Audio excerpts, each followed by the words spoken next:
பெற்று பேர் பார்த்து வளர்த்தி சொல்ல முடியாது. இன்னைக்கு பெருமாளுடைய திருவடியில அனுப்பி வைக்கிறோம்.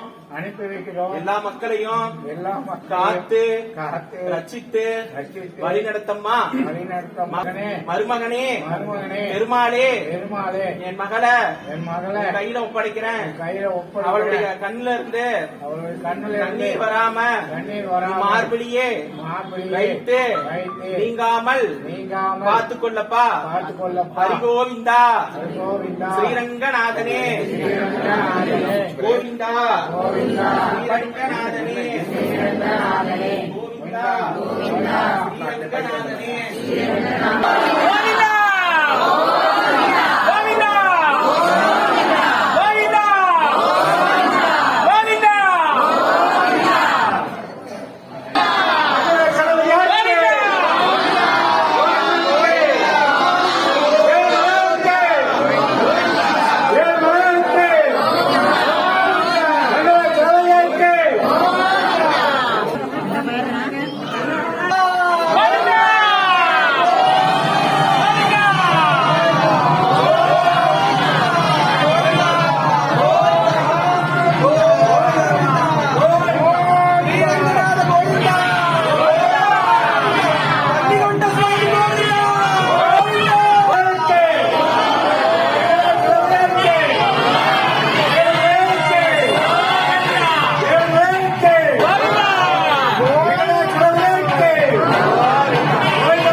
எல்லாம் முடிச்சுட்டு மாலை கொண்டாங்க. திருவடியில் வைத்து மாத்தி கொடுக்குறேன்.